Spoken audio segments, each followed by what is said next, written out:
नमस्कार, मेरा नाम जादव मनीषा है। मैं गिर सोमनाथ जिले से गिर गढ़ड़ा तहसील से सोनपरा गांव में शिक्षिका हूँ। नवोदय परिवार के सभी शिक्षक भाई बहनों को हिंदी दिन की ढेर सारी बधाई है।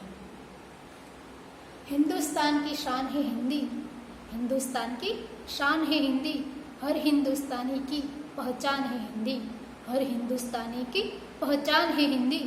एकता की अनुपम परंपरा है हिंदी, एकता की अनुपम परंपरा है हिंदी, हर दिल का अरमान है हिंदी, हर दिल का अरमान है हिंदी। इस दिन को हम पर्व के रूप में मनाकर हिंदी भाषा के प्रति लोगों में जागरूकता उत्पन्न करने का प्रयास करते हैं।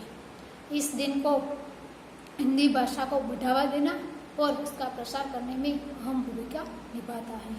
यह सब हम भारतीयों के लिए गर्व का क्षण था जब भारतीय संविधान ने हिंदी भाषा को आधिकारिक राजभाषा के रूप में अपनाया था।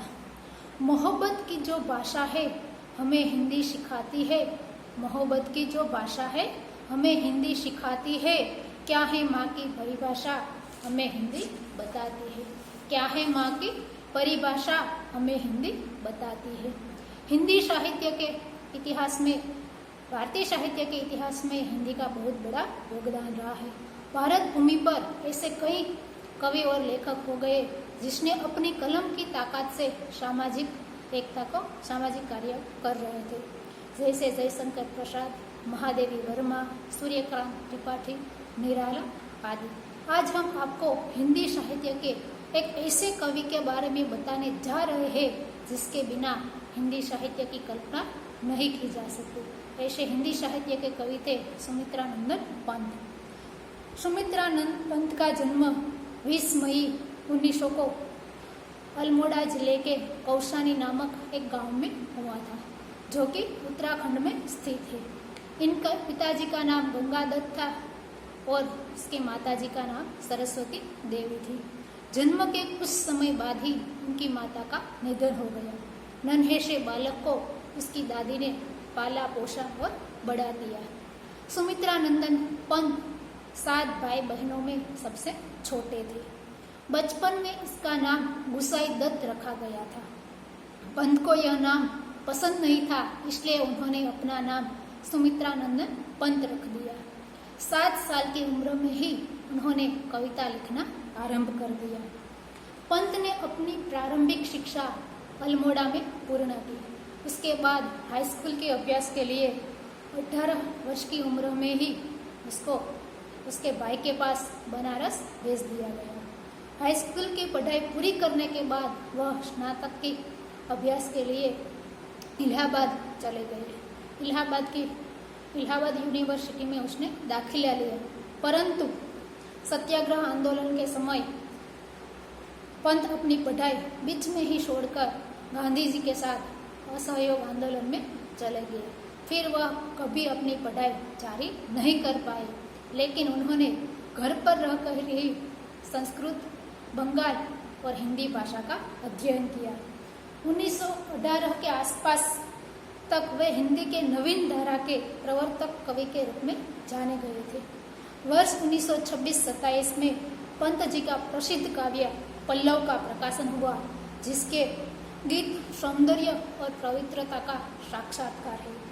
कुछ समय बाद वे अल्मोड़ा आ गए और वहाँ मार्क्स और फ्रॉइड की विचारधारा से प्रभावित हुए।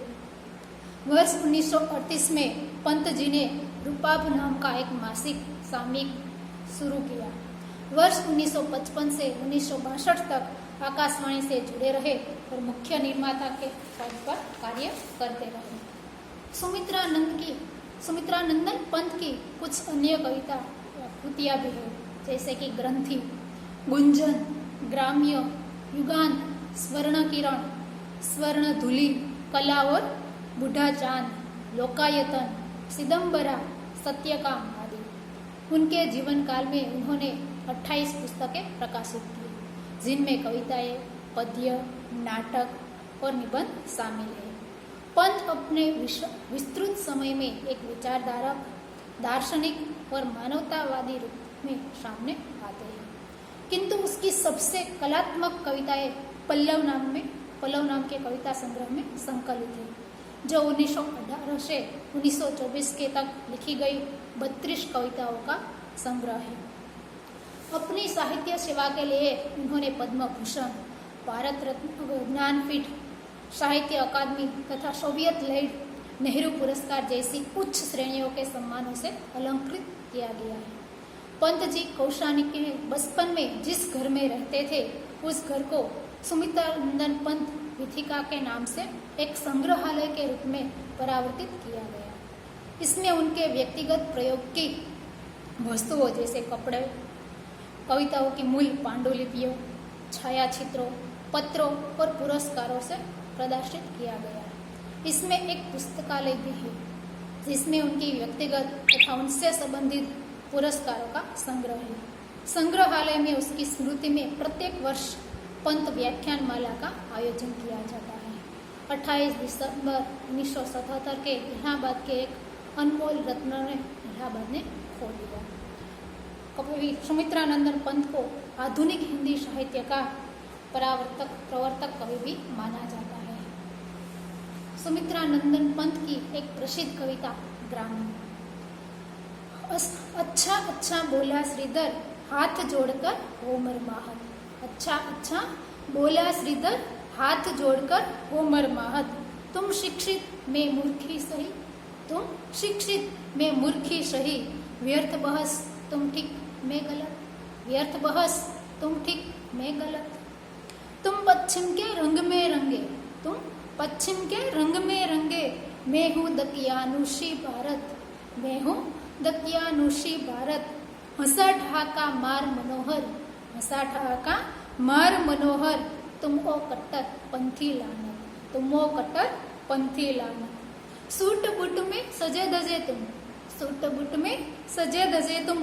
डाल गले फांसी का फंदा, डाल गले फांसी का फंदा। तुम्हें कहे जो भारती, तुम्हें कहे जो भारती।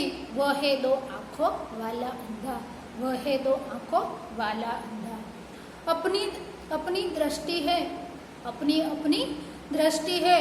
तुरंत दिया श्रीधर ने उत्तर, भारतीय ही नहीं बल्कि मैं, भारतीय ही नहीं बल्कि मैं हूँ ग्रामीण हृदय के भीतर, हूँ ग्रामीण हृदय के भीतर। धोती कुर्ते चादर में भी, धोती कुर्ते चादर में भी नई रोशनी के तुम नागर। मैं बाहर की तड़क भड़क में, मैं बाहर की तड़क भड़क में चमकीली गंगा जल गागर। यह सच है कि मनोहर बोला, यह सच है कि मनोहर बोला। तुम उथले पानी के डाबर, मुझको चाहे नागर कर लो, कह लो या खारे पानी का सागर। मुझको चाहे नागर कह लो या खारे पानी का सागर। तुमने केवल अधनंगे भारत, तुमने केवल अधनंगे भारत का गंवई तन देखा है, गंवई तन देखा है। श्रीधर संयत स्वर में बोला, श्रीधर संयत स्वर में बोला। मैंने उसका मन देखा है, मैंने उसका मन देखा है। भारतीय भूषा पिंजर में, भारतीय भूषा पिंजर में। तुम हो मुखर पश्चिमी तोते, तुम हो मुखर पश्चिमी तोते। नागरिकों के दुराग्रहों तर्कवादों के पंडित होते, नागरिकों के दुराग्रहों तर्कवादों के पंडित होते। मैं मन से ग्रामों का वासी, मैं मन से ग्रामों का वासी। जो मृग तृष्णाओं से ऊपर सहज आंतरिक श्रद्धा से, सहज आंतरिक श्रद्धा से सद्विश्वासों पर रहते निर्भर, सद्विश्वासों पर रहते निर्भर। जो अदृश्य विश्वास सरणी से, जो अदृश्य विश्वास सरणी से करते जीवन सत्य को ग्रहण, करते जीवन सत्य को ग्रहण। जो न त्रिशंकु सदृश लटके है, जो न त्रिशंकु सदृश लटके है। ऊपर जिनके गड़े है चरण, ऊपर जिनके गड़े है चरण। उस श्रद्धा विश्वास सूत्र में, उस श्रद्धा विश्वास सूत्र में बंधा हुआ में उनका सहचर, बंधा हुआ में उनका सहचर। भारत की मिट्टी में बोए, भारत की मिट्टी में बोए। जो प्रकाश के बीज है अमर, जो प्रकाश के बीज है।